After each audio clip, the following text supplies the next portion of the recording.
Hey, Will, you're muted. You're muted, Will. What's up, guys? How we doing, Robbie? Okay, we are recording, so we're all good.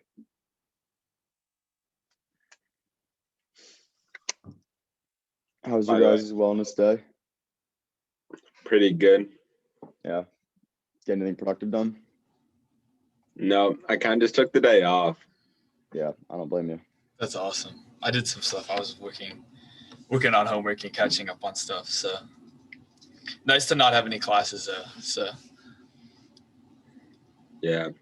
I mean, I don't like love wellness day because I only have like one in-person class today, so it didn't, or like one live class today, so it didn't really save me that much time. But yeah, definitely less assignments this week for me, so it's nice to have that day.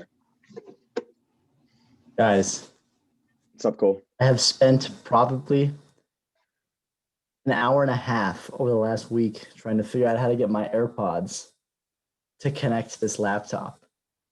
I swear to God, I have done everything from rebooting the entire sound network to checking everything, and like they just won't connect. Like they connect, but there's no sound.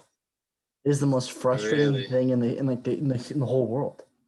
Yeah, for Wait. some reason I have the Power Beats and the connectivity with Macs. You have a Mac? No, I have a Dell. That's the thing. Yeah. If I had a Mac, that'd be no problem. The connectivity is really poor, I think, with the Apple products and computers for some reason. But I don't understand it. It's like I can get it to connect, and then like you go to like this the audio manager, and it doesn't recognize that it's even like connected. I had like a similar problem because I also have a Dell and I have the AirPods. And, How do you like, fix it? So I think what I did was I went into like settings and then there's like an audio preferences. So basically, Yeah, I tried that. That's you literally did? I just tried. Did you switch it from like computer to AirPods? It doesn't even allow me to connect. Really? Like seriously, I don't know if I could. I could probably show you this. Like, wait, can I actually? I don't know if I want to do this just to be able to call out, but yeah, now. But like, yeah, I go to like I open up ask my. If you need some help. I had like the same issue and I had to like work through it, and I could try to help you out if I don't know if you already. I mean, tried we can some do of that the later, stuff, but yeah, no, yeah. you go to that like the up arrow and you click on like that like the Dell Audio thing, you know, audio devices, and it permanently disconnects it. And I even went into the BIOS and I tried to get it like to like automatically default to like a Bluetooth device, just kind of like dangerous. Here's out and about, but yeah, no, it's frustrating the hell out of me. Like I've tried everything. I can't think of it. Really? Yeah, no, these headphones are getting like. Are they the pros or are they just the normal ones? No, they're the normal ones. But the thing is like I never had the AirPods. My sister was like, "Oh, hey, you should really use these because they're gonna change your life." And I was like, "Oh, $250 earbuds, basically." I was like, "How great could it be?" And then I tried them, and it's been like last like 3 months. It's been like the wheel got reinvented. It's insane. Yeah, it's revolutionary. But yeah, so that's kind of where I'm at. It's frustrating. All right. We'll give it like 3 or 4 more minutes. This is just a call out portion, so I'm not sure. I think it'll be different when we get the actual first meeting too. Cole, do you know if Ujwal's coming? No idea. Yeah, let's start with the presentation at like 8:02, 8:03. Yeah, definitely give people time to trickle in. Let me just make sure my screen sharing works because there's always a problem, it seems like, with my screen sharing. I got my did I tell you guys about that the consulting firm that wanted to like gauge my interest? Did I tell you they sent me a Patagonia? I don't know I think I told somebody about that. Will, can you guys see my screen? I didn't hear about that. Yeah. Oh no, I'm like wearing it right now. Okay, perfect. It's pretty sick. It's just a pretty Patagonia. Dude, Deloitte did not send me a Patagonia. Is that a quarter zip? Yeah, it's a quarter zip. Yeah. I got a bonus from Deloitte. Those are like those are some serious sweaters. Yeah, the Patagonia. Well.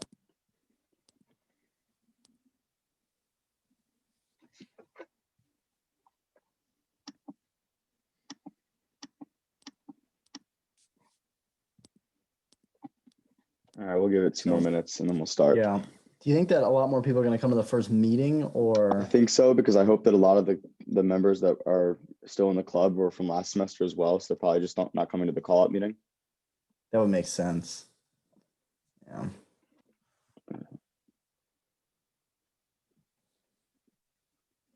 Okay. Yeah, we'll wait. We got 24 in here. Okay, yeah, we'll give it another minute.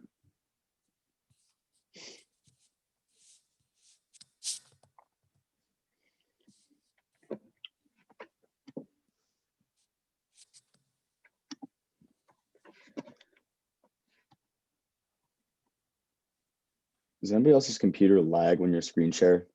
Or is it just mine? It's probably because I have a Mac. Everybody. No, It's so annoying. Okay. It's very annoying. All right, let's see here.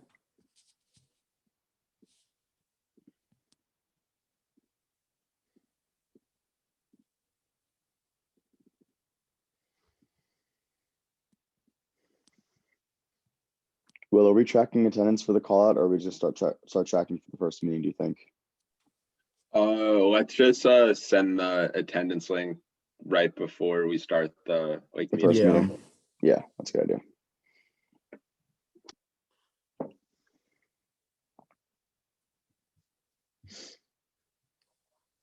All right, well, I guess we'll get started because we have about 25 Yeah. people in here. Yes.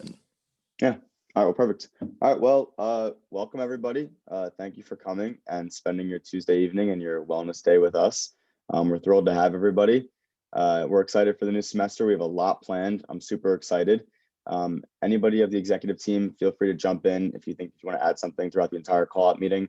My plan is for the meeting breakdown, probably about a 15-minute call-out meeting. We're going to keep it short and sweet. And then we'll jump right into the first meeting where Tara is going to give a presentation on corporate strategy to give you a background more of the club. So we'll jump right in. This is the wordiest slide we're going to have. So just take a second. I'll give everybody a second to read it, and then I will speak on it because I don't want you to try and read and listen to me at the same time.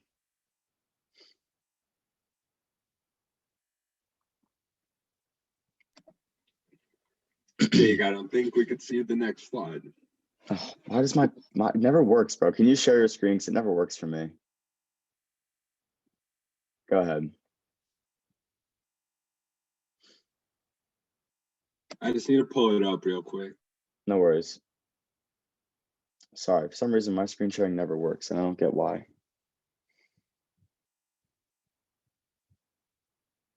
So how was everyone's wellness day? Unwell. Very good. Thanks for asking.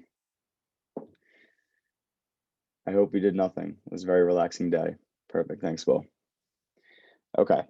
I'll give, I assume you didn't see it. I'll give everybody a minute to read the first slide. I just want you to make sure that you read that real quick. So.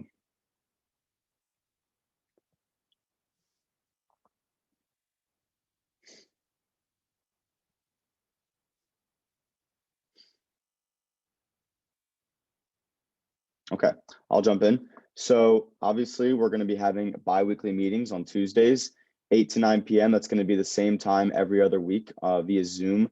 I do not think we're going to plan to have any in-person meetings this semester. Unfortunately, it just doesn't appear that's going to be physically possible. The meeting dates will be provided later in the call-out meeting, and then you should just throw those in your calendar, and that way you're ready for all of the meetings. The first official meeting, like I said, is going to be tonight, right after the call-out. So some meeting activities. We're going to have a bunch of presentations on a multitude of corporate strategy topics.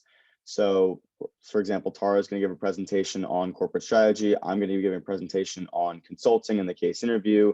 Will is going to be giving a presentation on mergers and acquisitions. So a lot of generalist type of topic and presentations to give you guys a good frame of mind for what we're trying to build upon for the following semesters.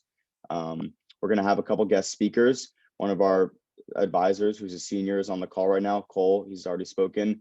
He's going to be giving a presentation. We're going to have a big networking event later in the semester in April. It's going to be with the big 3 consulting firms and the big 4 accounting firms. If you're not familiar with the names, I can go over those later, but I've recruited 7 people from my network, and they're going to be more than willing to have a panel, speak and network with them, ask them questions about their jobs, and we're really excited for that. It's going to be the biggest event of the semester, I think. We're also planning to have have our guests, our faculty advisor is going to be giving a presentation, a new faculty advisor this semester. He worked for the Walt Disney Corporation, and he's going to be giving a presentation on corporate strategy about that. And then every single meeting, we're going to be incorporating current events. Our VP of Finance will be going over those, and we're going to be engaging you guys through asynchronous content, optional, of course. We don't want to overstress anybody, but we learned from last semester that most of the reason that people were not engaged is because the meetings were bi-weekly and there wasn't enough engagement to keep everybody, up to date. Quickly, dues, they're going to be $10 for the semester. It literally goes towards food. Fortunately, there's none for this semester. And we're going to have a big case competition at the end of the semester. We're still deciding whether it's going to be corporate strategy case competition or we're going to pair with another couple of clubs and just try and have like a winner takes all. But the idea is that the money is funneled back to you. We're not trying to take your money, obviously. But if we were in person, we would be having pizza at club events and drinks or whatever. But we don't really have that option this semester. So the money is going to be funneled back to you through different ways. We'll go ahead, next slide.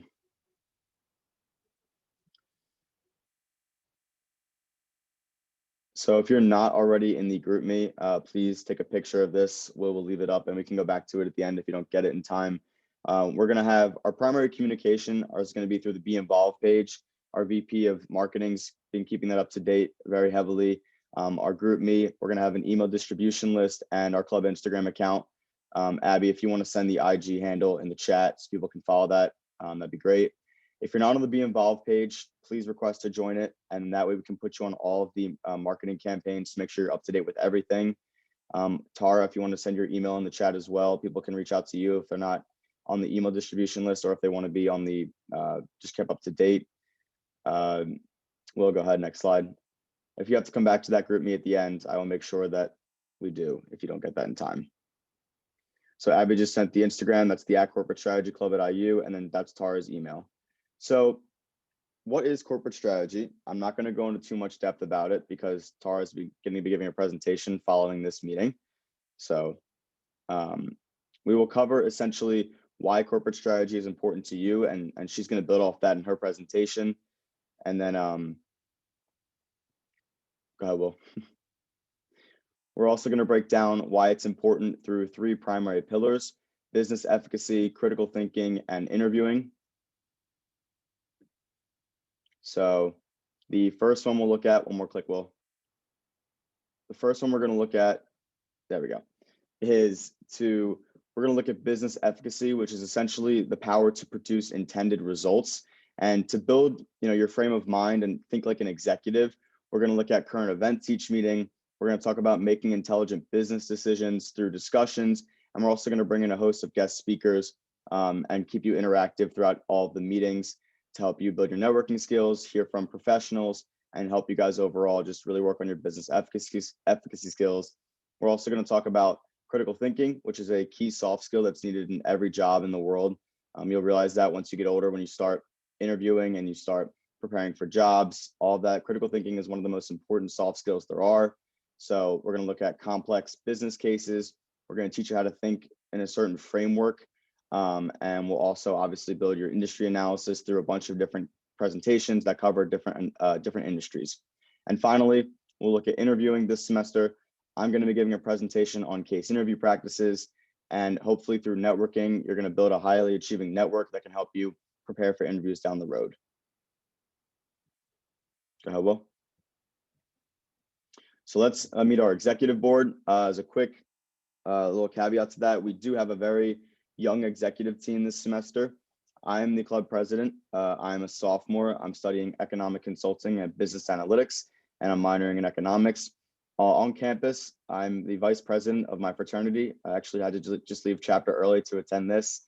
I'm a mentor for the Kelly to Kelly mentoring program for 2 freshman Kelly students. I worked over winter break as an undergraduate research assistant for my law professor, L293, which some of you may be taking, or L201. We worked on counter-cyclical banking regulations during the COVID-19 pandemic, and I volunteer every other week at the Hoosier Hills Food Bank. And a little professionally, I worked last summer as an intern at a local company by me, doing a lot of data analytics research. And I opened my own little camp outside during the pandemic because I have not gonna mix into the camp I've went to for the last 10 years, and I was a counselor for 4 years. So during the quarantine summer, I was opened up my own mini camp outside, and it went really well. You good? Yeah, go ahead. All right. Hi, guys. I'm Will. I'm the vice president. Again, pretty young. I'm only a sophomore right now. I'm majoring in finance with a minor in psychology. Some of the other things I'm involved in is the Business World of Sports Club, Honor Vol, which is volunteering, and the investment banking workshop. Professionally, I was lucky enough to have an internship at an investment bank this past fall, and this past summer I worked for a glue company called Dry Tech, so that was an awesome experience. And I just want to end it by saying that like we're a very approachable exec board. So if you guys have any questions or like is there something we could be doing better, like don't be afraid to reach out to us and approach that, because we want to make this the most fun experience for you guys, and we really value like taking the hour out of your evenings every other week. And now I'll go to the next exec member. Hey everyone, my name is Abby Jeffrey. I am the VP of Marketing this semester. I just want to say it's so exciting that you guys are all here. We're very excited to have you here and just to start off the semester. Like I said, I'm a freshman. I'm majoring in management with a minor in Spanish. And a little bit about my campus involvement is just that I'm a part of the Alternative Break Program, the Center of Excellence for Women in Technology, as well as Habitat for Humanity at IU. And just to echo what Will was saying, feel free to reach out like over GroupMe or email. If you have any questions, don't hesitate to reach out.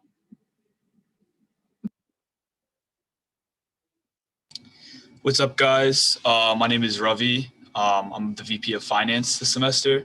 I'm a freshman right now, and I'm studying management and finance, and I'm having a minor in computer science in addition. So on campus, I'm involved in DECA. I'm the marketing executive, and I'm also on the board for the Passive Income Development Club, and I'm a dancer on Hushar Bhangra, which is an Indian dance team. Recently, I was fortunate to win the Deloitte Consulting Local Undergraduate Case Competition.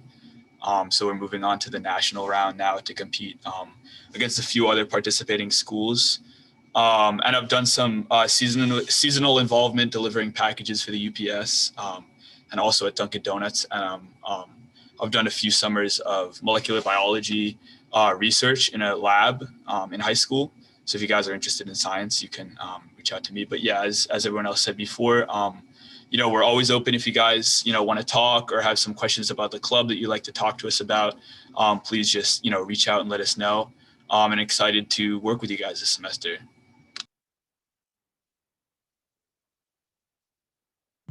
Hey guys, my name is Tara. I'm the Vice President of Member Engagement.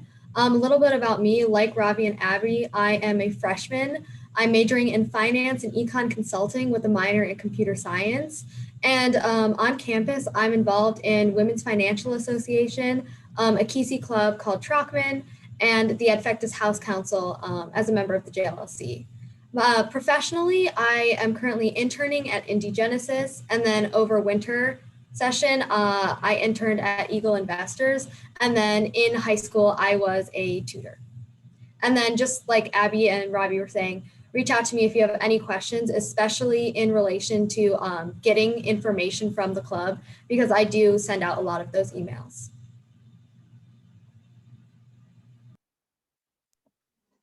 Is you draw here right now? I don't think so. So I can introduce you. Or yeah, go ahead, Cole. You can speak of. Why don't you introduce him?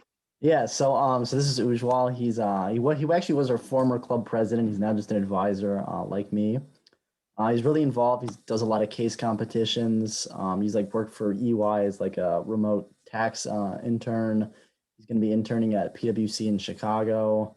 Overall, really smart. Oh, he leads DataViz, which is a really cool club. If you guys can get into that. So overall, pretty involved, really knowledgeable, pretty smart guy. So yeah, I don't know what else to say about him when he's not here. So yeah, he's cool though. So I guess this is me. I don't really have any I have some clubs listed, but I'm a graduating senior studying information systems and business analytics with a minor in math. I'll be joining Deloitte Consulting after graduating. I'm actually wearing a post. I got like a poach offer from this tech consulting firm in San Francisco, in Seattle. So they sent me a Patagonia, which I think is kind of interesting. Other than that, I was part of the Malcohen Fund, covered pharmaceuticals. I was a quantitative research and development assistant at EW-Madison, mostly doing data science and machine learning models for plant-based genetics research. Worked in audit and compliance sophomore year, hated it. Was in the Army, graduated from basic training, ROTC'd. That's we can talk about that some other time. Other than that, I was in a KLC TCARP, which is like a sophomore program for developing people who want to be consultants. K201 peer tutor. I was in KSG. I was an officer in URT. I'm in BLI as a Hillel senior class rep. I do a bunch of stuff. Very busy. So yeah, that's me. Oh, that was actually a photo that I took. I think it was right after I got out of active duty, like that. Yeah, my hair is pretty short in that photo. I know. Yeah. It hasn't been that short in a while. So one thing I do want to mention is, as you can see, all of the executive members are very involved on campus and do a lot. If you have any interest in anything at all that we've talked about, or if you're just curious about a club, I'm sure one of us has been involved in something that you're interested in or know something, because we're experienced in these departments. So if you're ever just curious, want to reach out, need help with something, feel free to reach out. Like Will said in the very beginning, we're a very approachable group. We're young and we're here to help you guys. So just keep that in mind moving forward. So last two slides. This is a comprehensive but unfinished list of meetings and their topics for the semester. Abby will definitely post this schedule once it's finalized on the Instagram account, so you guys can have that. All of the meeting dates and times, like we talked about in the beginning, they're all 8 to 9 p.m. via Zoom. These dates and times are set. So just to kind of go over real quick, so the corporate strategy overview is what Tara's giving tonight. Right after this, I will be giving the presentation on March 2nd about consulting and the case interview overview. The Professor Bice-Bowe is going to be giving a presentation on a topic he hasn't disclosed yet on March 16th. Will Stern will be giving a presentation on mergers and acquisitions overview. Then Ravi will go in allocations of resources and corporate investment portfolios. Then the off week, so in between those 2 weeks where we normally have our executive meeting, we're going to have the Big 3, Big 4 panel and networking event. And then after that, Abby is going to talk about corporate culture and goals. And then Cole's going to give a presentation like we talked about earlier at a date to be determined. And so I was going to say it's like a capstone type thing. Yeah. So, but like Will said too in the beginning, if you guys have suggestions about external events beyond the presentations that we're planning on giving, please let us know. We'd love to incorporate more. I really think you guys are going to enjoy the April 20th event. It's definitely our kind of capstone event for the semester. But if you guys have other ideas, put it in the group me, throw it in the chat, text one of us, or just reach out. It's definitely what we're here for. Go ahead with the last slide. Yeah, I'm just gonna say, if you can only come to one meeting, go to that networking event. That's like a really unique opportunity that I feel like even the exec board members are excited for, to get value out of that. Oh yeah, certainly. So with that, we're open to any and all questions you might have. Please stick around. Tara's about to give her presentation. I'm super excited to hear about it. So thank you all for coming. And if we don't have any questions, we'll move right into the meeting. But do you guys have any questions for us? Well, you can stop sharing. I kind of have a dumb question. Okay. What would the Big 3, Big 4 mean? So that's a good question. I probably should have covered that. In terms of the corporate world, when someone says Big 3, it's generally referring to the Big 3 consulting firms, and that is McKinsey and Company, Bain and Company, and then the Boston Consulting Group. And then they're all management consulting firms. And if you come to my presentation on, I think it's in 2 weeks from today, you'll hear all about that. I'll go over that in depth. And then if someone talks about the Big 4, that's where they're talking about PwC, PricewaterhouseCoopers, Deloitte, which is where Cole's going to be working, KPMG, and Ernst & Young, EY. Those are the Big 4 public accounting firms that also have a consulting branch to them. And I'll be mentioning those in my presentation as well. So I'm going to have one representative from each firm, from the Big 3 and the Big 4, to have a panel and network with these people, and it'll kind of give you a sense of their work and what they do. So it's really going to be a cool event. Hey, that was a good question. Jake, just because I can kind of elaborate on it, just because we have a little bit of time technically before our official meeting starts. Sure. Want to call it that. So basically big three, which is like Bain, McKinsey, BCG, what they do is more like corporate strategy, like pure strategy focused. So that's like where I was at Royal Caribbean, it's very on like finance heavy, just focusing on like how like the physical corporate entities of companies are run and like working with C-suite executives versus somewhere like Deloitte, although like a really prestigious consulting firm, they're going to do more, what do you call it? More like implementation work and more like working with something that like a McKinsey type firm might develop, or like versus like the hoodie that I have, the sweater that I have on right now, quarter zip, what do you want to call this thing?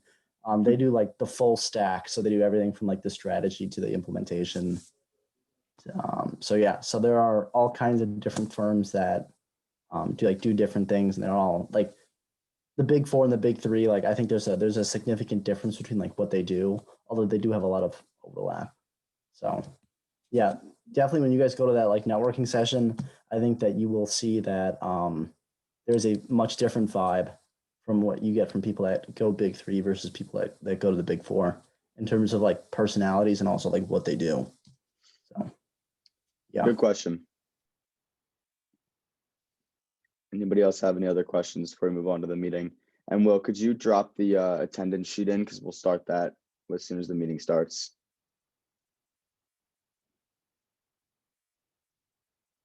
Will, are you there?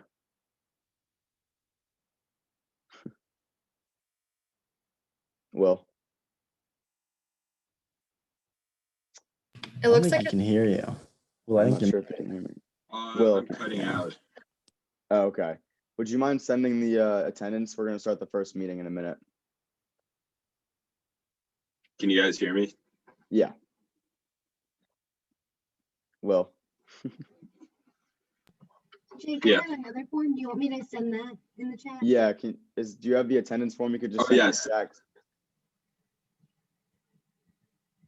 Yeah. I'll send it right now. All right, perfect. All right, well, awesome. Then, Tara, if you're ready, we are all ready for you to begin. Yes, I will start sharing. Perfect. I encourage all of you to turn your cameras on if you can. I know I'm not trying to make it like a classroom setting, but this is going to be an interactive presentation. All of our presentations this semester are going to be interactive. So I would encourage you to turn on your camera if you can. It just makes it for a better experience. But yeah, Tara, take it away. So I'm going to do, like Jake was saying earlier, I'm going to do a presentation giving an overview of what corporate strategy is and the main types of corporate strategy. Ooh. Okay, so again, like I said, corporate strategy basics. So I first wanted to go over what exactly corporate strategy is. Corporate strategy is at its very core, kind of looking at the future of a company and determining what would be the best courses of action in the future. So the first thing that they take into account for corporate strategy is the implementation of company goals and initiatives looking in the future to see how they can best kind of grow those and make sure that those are seen in everything they do. So for corporate strategy initiatives, they really look at the internal and external resources and also the competition that is around them, including the market future of the industry that they're in. So like you might see in science class, a huge part of corporate strategy is considered a planning loop. So basically what happens there is you plan an object, you get feedback on that, and then you do replanning to make sure that what you're actually doing moving into the future is something that you want to do and is going to be good for the company. So this is a quick overview of what I will be going through in this presentation. So I'm going to be going through the 4 strategies of corporate strategy. So the first one is stability, the second one is expansion under contraction, and then the third one is diversification, the fourth one is retrenchment, and then we'll move into the interactive activity. So first I wanted to cover the stability strategy. So the stability strategy really focuses on maintaining the status quo, same customers, the same market, and sells the same item. So basically the company is just continuing along the path that it started at. And it's really profitability driven. The company feels like they're in a good place. So it's just going to be a slow incremental improvement of their profits in the long term with investments into R&D and reinvestment. One of the main kind of misunderstandings with the stability strategy is that it means that a company is doing nothing. The company is not actually doing nothing. They're actually doing small investments. They're just not making major changes. So why is the strategy implemented? So one of the main reasons the strategy is implemented, like I said before, is that the company is comfortable with their current profits. The second reason is that the other forms of corporate strategy often involve making major changes. And with those major changes, there are lots of risks. So larger firms don't want to make those big risks because they have, like I said, a lot more kind of room to fail. They have a lot more to lose if they do take that risk and it goes south. The third reason why the strategy is implemented is because it follows routine. It's easy to implement because it follows the current systems of the company. They're just going to kind of continue what they were doing. They don't actually have to overhaul any departments or reteach their employees any new things. And then environment. Like I said before, corporate strategy takes into account the market future and the competition. So when a company feels like the environment around them is stable and they expect it to be stable in the future, they will just continue with their current plan. So for these resources and these reasons, the stability strategy is often implemented amongst most businesses. This is the most common corporate strategy. Next, I wanted to go into consolidation. And so this is part of the overarching expansion idea. So there are three types of consolidation. The first type is vertical integration. This is when a company will buy and merge with companies that help make/sell their product. So the example I give down here, I feel like helps explain it a little better. So what would happen would be Coca-Cola, the company that we're focusing on, would buy their company Bottler, and that is the company that makes the bottles for Coca-Cola. So if you look at potentially the kind of the system of how a product is made for Coke, you make the bottle and then you put the liquid in it. And so Coca-Cola is buying someone above them in the chain. They're vertically integrating. The second type of consolidation is horizontal integration, which is when you buy/merge with those that make the same or similar products. So my example for this is if Coca-Cola were to buy Drinko, who also sells soft drinks. Kind of the more common example would be if Coca-Cola were to buy Pepsi. And then the third type of consolidation is cost leadership. This is when a company is attempting to increase their market share by having the lowest price or cost. Often Walmart is the most cited company that tries to do cost leadership. And basically what this would be for our example of Coca-Cola would be if Coca-Cola sells Coke for 20 to 80 cents cheaper, for 20 cents, which is 80 cents cheaper than their competition. So they're the cheapest item on the market, and they're really trying to target those people who want that cheapest product. So like I went over with stability, I want to explain why a company would choose the consolidation strategy. So one of the main reasons why a company would choose it would choose consolidation and specifically vertical integration is because it reduces cost. If you're buying someone above you, you don't have to outsource potentially making those bottles. There's also greater coordination because you are integrating that company within your own. And there are greater entry barriers for other companies trying to enter the market because you've basically become a bigger company. Then for horizontal integration occurs in commodity markets, and commodity markets are essentially raw material markets. So a commodity market would be like a lumber market, and that it's very easy for that to happen in the commodity market because they're essentially everyone's selling the item at the same price because they're all selling the same item. So there's no real differentiation. People don't want to buy or pay more for that item. So it's really easy for companies to like eat each other in the sense of horizontal integration. Like the concept I was explaining before, where every company sells their items at the same price, is called price power. And then cost leadership. So one of the main reasons cost leadership is implemented is because it corners part of the target market. These are the real cheapskates, as they say, the ones who are wanting to pay bottom dollar. Cost leadership really targets those people. And it establishes a reputation for cheapness, something that will be known for the brand, known for the company, and something they can kind of leverage and be like, we're the cheap company. So then I wanted to look at a couple of cons for each of these types of consolidation. For vertical integration, while greater coordination can be a plus, it can also be really hard for a company to actually maintain that coordination. They have to make that smooth transition, and it can be sometimes difficult. for horizontal integration, it only really works in certain industries like the commodity market. It won't really work in the sense of maybe Coca-Cola, because Pepsi has some other products and other characteristics that someone would be looking for. And so it's really hard to just eat them when certain consumers want that differentiation within their products. And then cost leadership is really hard to maintain for long periods of time. There's always someone trying to undercut someone else. And so even if you might be the cheapest person in that point in time for that specific product, it's hard to be that cheapest person for all of your products and for a long period of time. Someone else will always try to find a way to be cheaper than you. All right, then the third type of strategy I wanted to look at was diversification. And this is also under the expansion category. So concentric diversification is when a company offers similar products or services to the current target market. And so the example that I have here for this one is when an online marketplace such as Amazon or eBay decides to feature a new Dell computer to add to their collections of Dells. So they've added a similar product, the new Dell computer, to their current target market, people who are looking for Dells.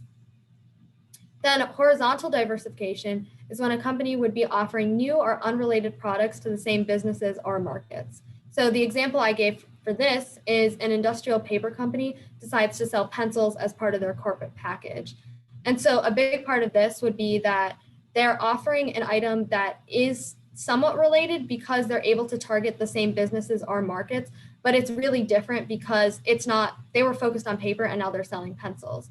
The component I put in there about a corporate package is really what I was trying to get at with the same businesses or markets. They're able to package them together. It makes sense for their company, but the products are not actually related. It's not like they're selling colored paper and plain paper. And then conglomerate growth.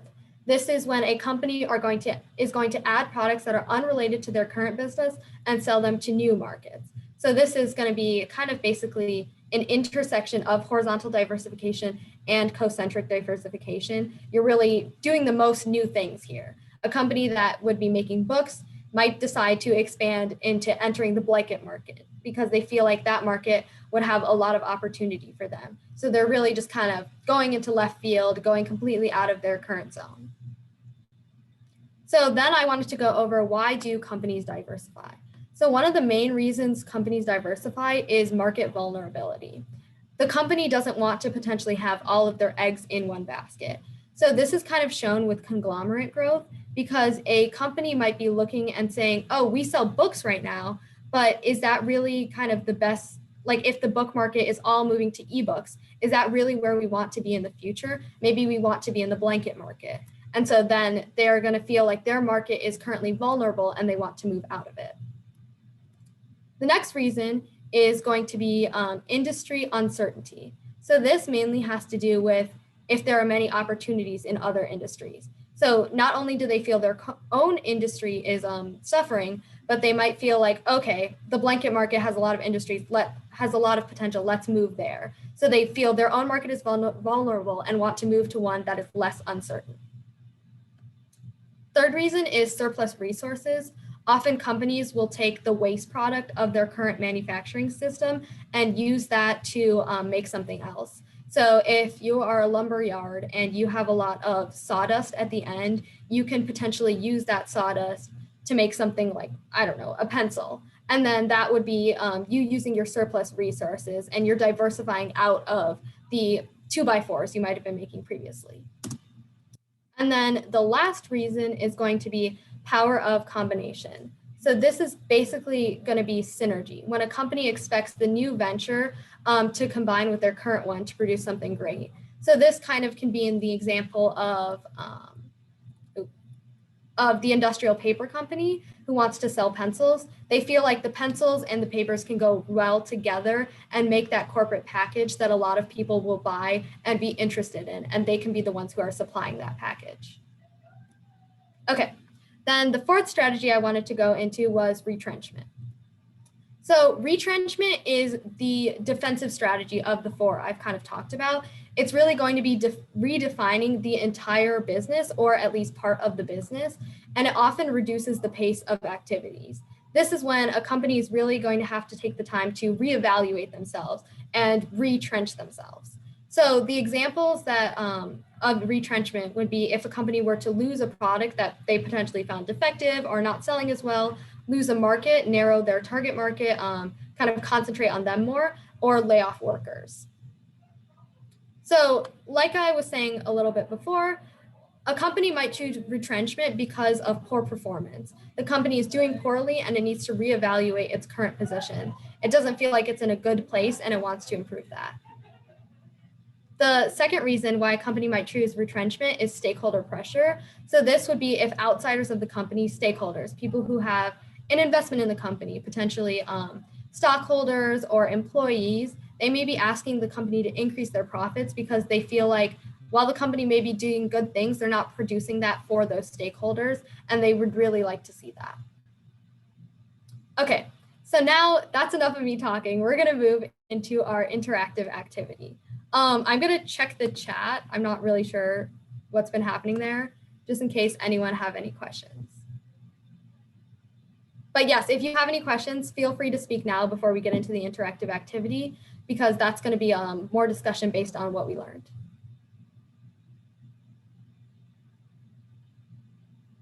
Okay, if no one has any questions, we will get straight into the activity.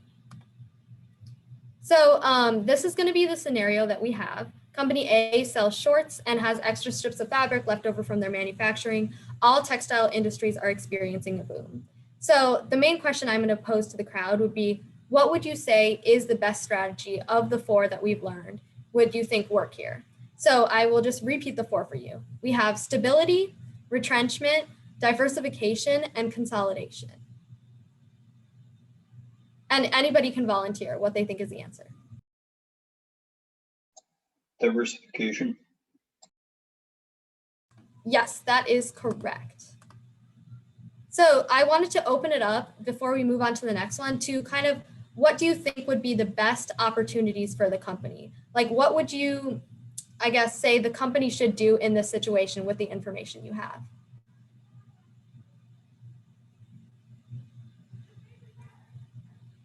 That might have been confusing. So I will kind of give a quick overview for the first one, and then the other 2 we can do as a group. So for the first one, I kind of wanted to focus on the fact of the extra strips of fabric. So we know that all textile industries are experiencing a boom, and we feel like the company can diversify into other areas. So one of the main ways they could do this would be to take their leftover strips of fabric and potentially make headbands with them. And so that's something that they could do easily because they already have those materials, something they could easily implement. And because all textile industries are experiencing a boom, it's something that they would expect to see a profit in. So that would be a good strategy for them moving forward. So would that be concentric diversification, or?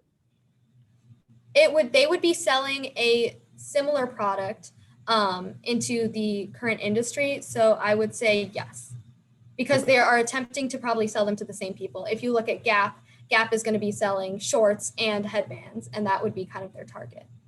Okay. So then this is the next one. Company B sells lotion and is the second lowest provider in the market. They feel like they can expand their operations either to buy their competitors or to buy their manufacturers. And then anyone at any point, just tell me what you think it is.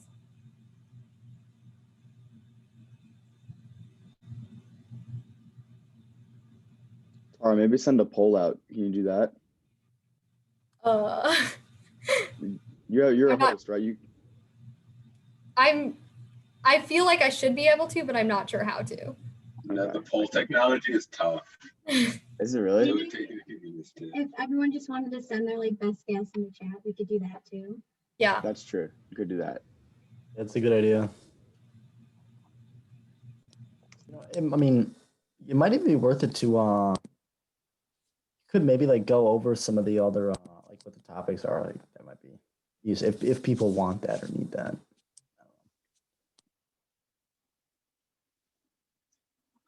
Tara, could you repeat the 4 strategies real quick? Someone in the chat Yes. asked. So here, I will just type them in the chat so that.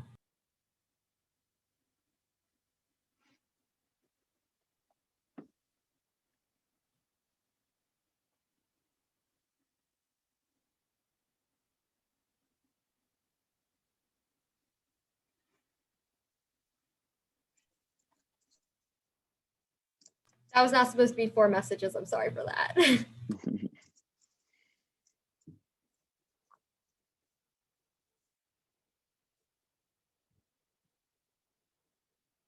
Yes, whoever suggested consolidation, that is correct. So one of the main reasons why it is consolidation, for those of you who might not have been sure, is because they are looking to buy either their competitors or their manufacturers. So buying their competitors would be horizontal integration because they're buying people that are at their level, and then buying their manufacturers would be vertical integration. So what do you think would be the best strategy moving forward? What would you suggest this company do?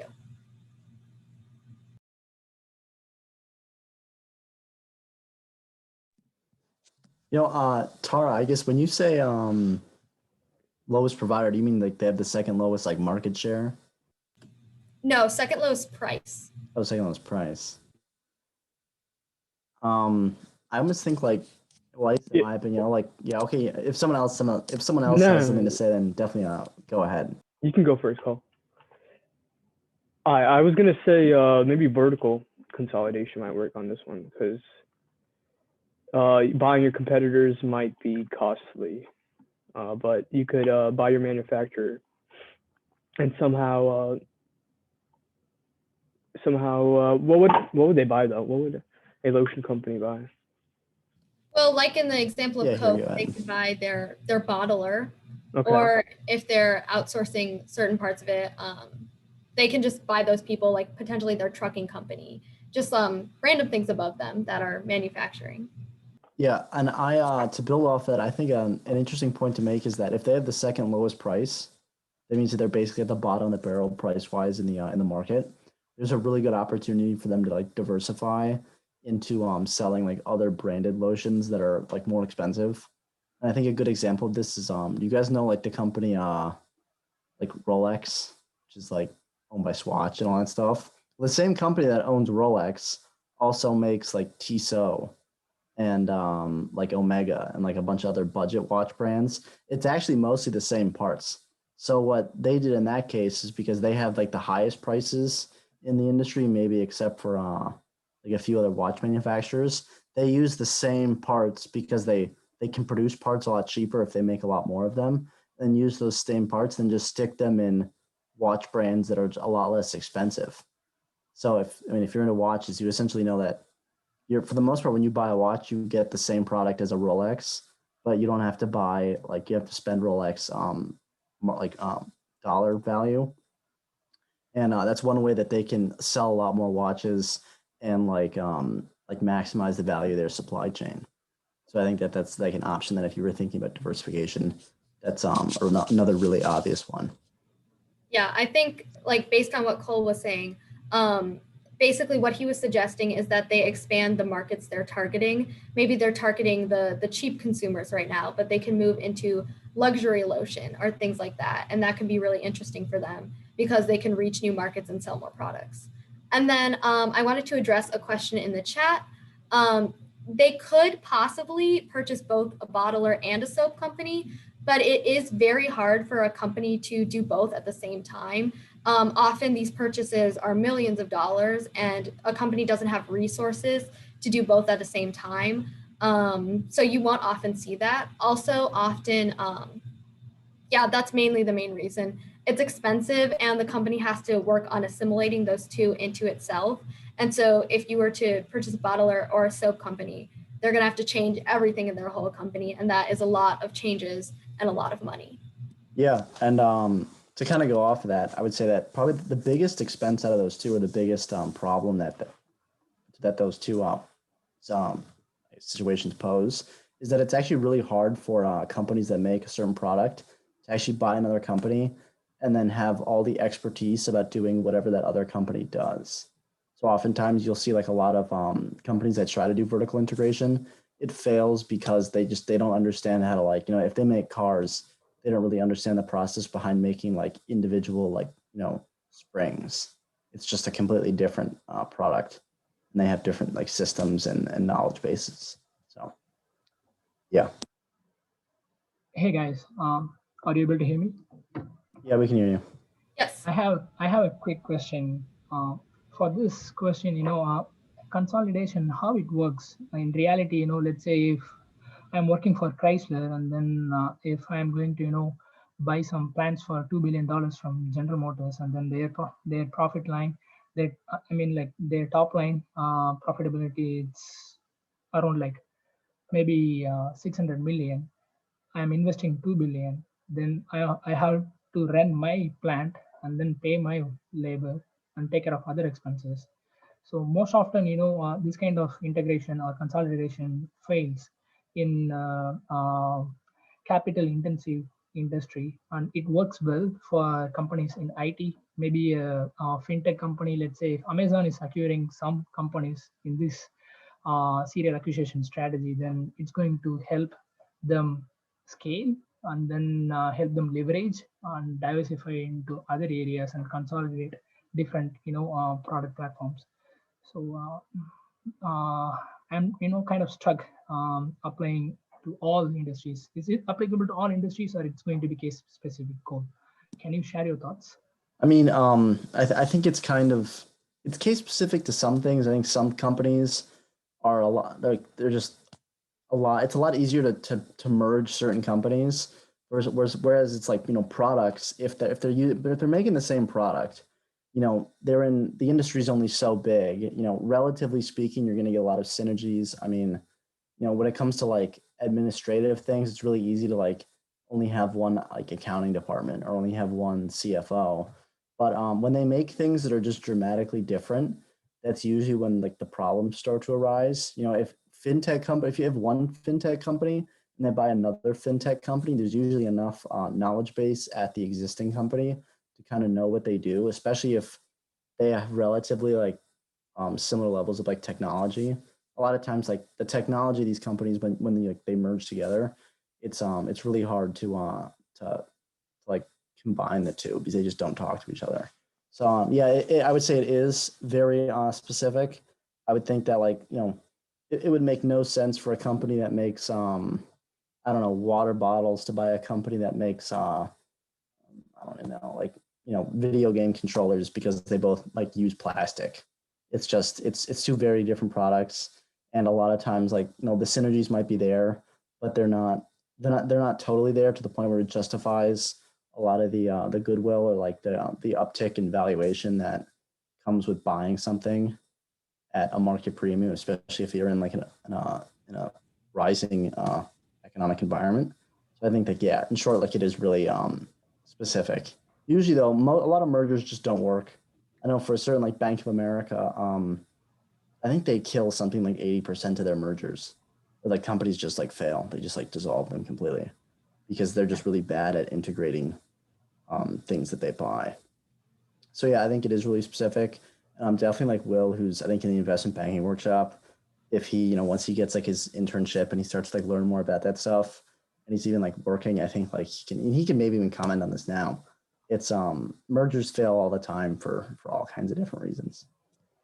Yeah, I mean, that's basically what we're told, is that mergers just like don't work. Like, and a lot of times vertical integration doesn't work either. Probably the best deal is like when you're buying a company that does as close to what you do, because then your management is already an expert on that. When you try to like get too outside of your expertise, it really never ends up going well.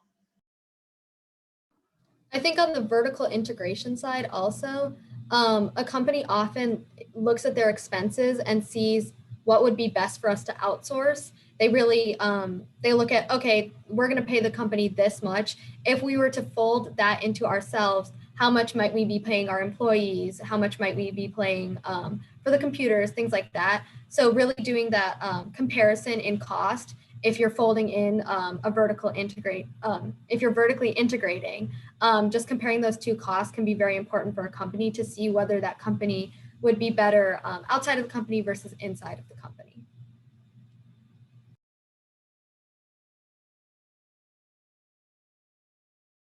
But yes, are there any other questions on consolidation or discussion points that anyone wants to talk about?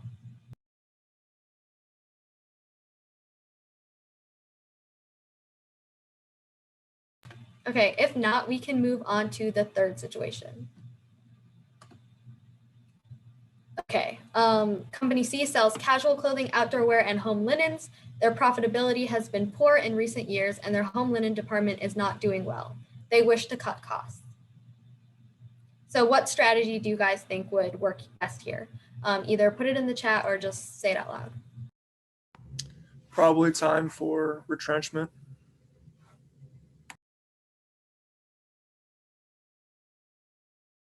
Yeah, you guys are right. It is retrenchment.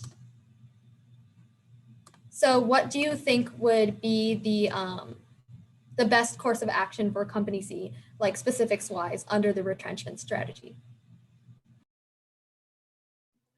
You probably want to divest your homeland department.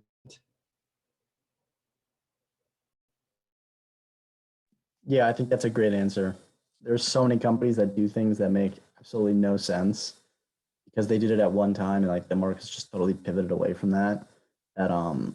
They're spending way more money on certain things that just aren't profitable as like a percentage of their own business, and it just it kills them. So yeah, I think that definitely just getting rid of it, either selling it or just killing it entirely. That's depending on like what they can get for it.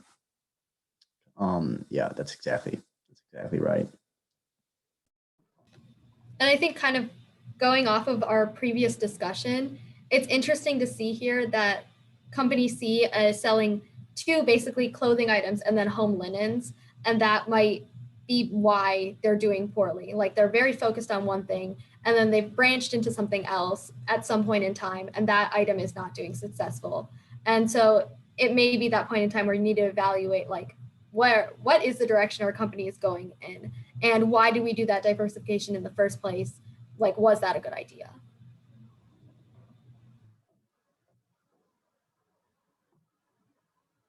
I think, yes, that is it for all of the interactive activities I have. But if you guys have any questions or any other points that you want to discuss, like feel free to share or ask in the chat.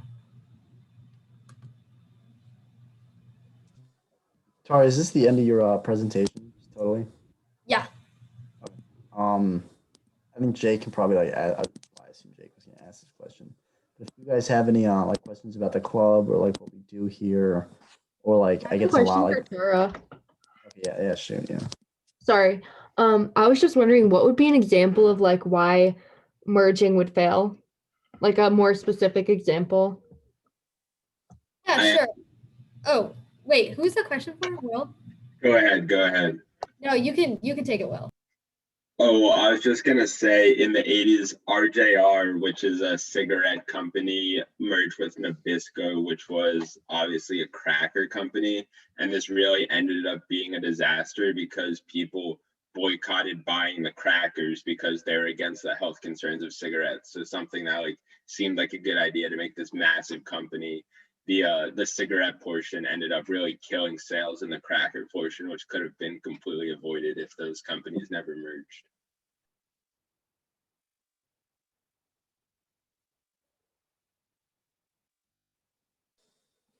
So yeah, if anyone wants to talk about like what I get, it's a lot like what is corporate strategy versus like business strategy. I think you guys might be kind of interested to find out that what we do here is more like business strategies. It's very focused on like operations and like building competitive advantages. First off, well, like I think corporate strategies traditionally, which is more M&A focused and a lot more finance heavy. I think that we're going to try and talk about some of that stuff this semester and give you guys like some different experiences, or even some like I think we talked about bi-weekly or like off week things where we send you something if you feel like you want to read it, or giving you some more material to check out. But yeah, I guess I'll stick around for a few minutes. If anyone has any questions about like our club or like what I do or anyone else. Yeah, and also we were going to do this in the beginning of the meeting, but like we talked about in the call out, we're going to be having a current events presentation for about the first 5 to 7 minutes of every meeting, and we completely skipped over that. That was my fault. I should have caught that. So Robbie's actually going to give a 5-minute quick current event presentation right now, since we have 5 minutes left. But like Cole said, if you have any questions, I'll stick around for a few minutes after. But it was really great to have all of you. So Robbie, you want to take it away and go over your current event? Yeah, for sure. I'll just share my screen. While Robbie's setting that up, if anybody doesn't have the GroupMe code because they missed the first couple minutes, just direct message me and I'll get you in the GroupMe. Yeah, I'm also going to resend the attendance form if you missed that, in case you joined late. Sorry. All right, Robbie, take it away. All right, let's see. Sorry, I'm having okay, here we go. All right. Yeah, so like as Jake was saying, we're gonna try to do like a brief current events update at the beginning of every meeting. So they'll usually come at the beginning. I'm sorry, we apologize for the miscommunication. But yeah, we're talking about it as an executive board. We thought it would be a good idea not just to be able to make the presentations a little more interactive, but also so you guys can see some of the lessons that you're learning kind of be applied within the world of business. So just for the first one, we're going to be talking about the GameStop short squeeze. I'm sure you guys have heard a lot about it. So we're just going to start with this little interactive activity. If you guys can text my full name here, Ravi Bala, 165 to 37607, and just kind of type in a few words, phrase by phrase. You can type in as many as you want. Just a few words you've been hearing in the recent stock market volatility. That could be things like GameStop, GME. So we'll just show these responses and we can see kind of what you guys have been hearing a lot about. So Yeah, go back to the text. What was that? Sorry. Robbie, does that go to your phone or does that go to here? What is that? Okay, it's this thing called Poll Everywhere. But yeah, no, I activate it from my phone, and then everything people are typing in comes up here, and they get kind of bigger. Like you can see, Reddit is coming up a lot. Hedge funds, boom, shorting. So yeah, so this over here kind of summarizes a few of the words we've been looking at already. You can see Reddit is huge in this Wall Street bets, and the surging price of GameStop, obviously, and a few stocks that were exhibiting very similar behavior, like BlackBerry, Nokia, and AMC.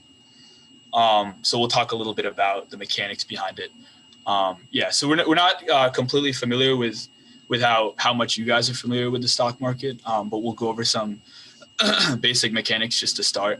It's a hypothetical kind of growth of a stock over time. The most basic mechanic of the stock market that individuals can perform is buying shares at a lower price and selling them at a higher price. Here you can see if you bought this hypothetical stock at $20 and sold it at 80, you would profit the difference times the amount of shares you purchase, obviously. But yeah, so a little more of an advanced mechanic here is what's called short selling. Short selling, we saw shorting come up in the word cloud a lot. So it's a technique here that contributed a lot to what happened in the recent volatility. So with short selling, it's almost like the reverse. You're basically selling shares of a stock that you don't actually own. So you're borrowing it from your brokerage. So here, if you sold it at 80, you'd eventually have to buy back the shares to cover them. Here, you can see if you buy them back lower, it's $30 and you profit this difference. So it could be said to be more of a pessimistic outlook on the future of a stock. If you believe very strongly that the stock's going to go down, you can short sell it, as we talked about here. And that came into play with GameStop a lot. Very quickly, supply and demand, I'm sure you guys are familiar, but in case you aren't, the stock market relies heavily on supply and demand. You can see here, if there's a large amount of buyers and a lower amount of sellers, the price will increase, and obviously vice versa. So here we'll talk about short interest. Short interest, expressed as a percentage, is dividing shares outstanding by float. Basically what that means, shares outstanding are the amount of shares that are controlled by individual investors, and float are the amount of shares that are actually available. So that will kind of return a percentage of the short interest, and it has what's called like an indirect relationship with market sentiment, meaning the higher the short interest is, the more pessimistic the market sentiment is. So as you can see here, GameStop and the short interest here, AMC, came up a lot. So they have very, very high short interests. Generally, anything above 20% is considered pretty high. So, where GameStop and AMC are here is absurdly high. This was taken a few days ago, but GME is actually peaked at about 140%. So it's even more extreme than this. But yeah, the other huge component was Wall Street Bets and the subreddit. So not sure how familiar you guys are with that. But Reddit is obviously a forum where people can post their thoughts and questions about anything, and is categorized into about as many subreddits as you can really think of. So one of them here is Wall Street Bets. It started before this whole short squeeze GameStop volatility at about 3 million members. And as you can see here, there's about 8.6 million people here in it. So 8.6 million people acting as a collective effort can really influence the markets more than you can imagine. So the subculture here is focused a lot on active trading, a high risk tolerance, and the potential for way bigger gains than anything that could be passive. So here you can kind of see that they collectively inflated GameStop. They decided they wanted to pump it up. They recognized the heavily shorted percentage, and it caused it to squeeze in a sense. So basically the stuff that we were talking about with the short squeeze and this GameStop or the Wall Street Bets kind of combined into one, in which 3 million people acted collectively and bought a ton of shares, which obviously increased the demand and drove the price up. And the short squeeze here happened when a lot of the people that were shorting the stock were forced to buy back their shares as it was rising quickly out of control, just so they could mitigate their losses. So, essentially when the shorters are buying back their shares, people on Wall Street Bets are also buying shares. That just causes the price to absolutely skyrocket, and it increased the demand. So it was kind of like a ripple effect. So yeah, people on Wall Street Bets obviously recognize that. But yeah, just some overall lessons. GME came back. I'm not sure what the price quoted is right now, but it started at around $40. I think it's somewhere around 50 or so now. So I'm obviously not a financial advisor. I can't advise you what to do with your money, but avoiding chasing huge gains is often advisable. There was no real precedent for this. It was sort of like a perfect storm, an absurdly high short percentage, combined with Wall Street Bets. And shorting inherently is a very dangerous action to perform in the stock market, right? Because you're selling shares that you don't have, and you really need the stock to go down. Otherwise, you're just going to be forced to buy back to cover your losses. So, but yeah, that kind of concludes this current events update. So we'll be doing these throughout the semester. I'll be giving them at the start of every meeting just to update you guys as to what's going on. You can get a little more knowledge and kind of understand more of the mechanics behind some of the news that you've been hearing a lot. So, yeah. I got a quick question for you. So what do you think, like these new investors coming in to the market, how do you think this is going to impact the market outlook? So just based on my opinion, there's a lot of people obviously that are coming into Wall Street Bets. Like we said, it started at 3.3 million and it went to 8.6. So there's a huge population that kind of just got into investing based on this, right? They picked up Robinhood. They realized, anyone can really become an investor. And they see something like this. And, after having no previous knowledge about it, they kind of expect these huge gains maybe to happen very regularly, or, more often than just this one kind of perfect storm. So as for the markets, I see a lot of people just casually scrolling through the forum. A lot of people are trying to pump and dump a lot of stocks. They're trying to recognize the next big gains and ride those to huge highs. So a lot of people, sorry, what were you gonna say? No, yeah, but is this like, there's no way this is sustainable. Like there's gotta be a market correction or crash because. Oh, well, yeah. I mean, as for the whole market, this is obviously just personal opinion, but a lot of people are anticipating a huge correction. we're in a huge bull period, and we've been rising for a long time. There's a lot of bubbles that exist. A lot of people are recognizing within the electric vehicles industry. Just recently, there was a huge, not a huge, but reasonably sized bubble within the cannabis industry. There were a lot of people that were collectively pumping certain stocks like Aurora Cannabis. And we saw, I think it was maybe Thursday or Friday, they came down a ton as people were kind of selling them off massively. So that kind of volatility always signals a lot of people to anticipate some sort of correction. I would agree. I think a correction might be coming. A lot of sectors of the market are overbought and collectively oversaturated. So I would say that's a reasonable expectation for sure. All right, thank you. Yep. But yeah, if no one has any other questions, I guess we can stop the share. We can close out the meeting, but. Yeah, awesome. Thanks so much, Robbie. So we will stick around. The executive team will stick around for a few minutes after the meeting if you guys have any questions, like Cole said, about how the club operates. But other than that, our next meeting, we're obviously off next week. It's bi-weekly meetings. It will be on March 2nd, where I will be giving a presentation on consulting and a case interview overview. So like again, we really appreciate you guys coming out on your wellness day for an hour, spending time with us. And we look forward to seeing you in 2 weeks. So stick around if you have any questions. Otherwise, we'll talk to you guys soon. Thanks, everyone. Yeah, thanks for coming. See you guys. Thank you. Thank Thank you. Bye. Thank you.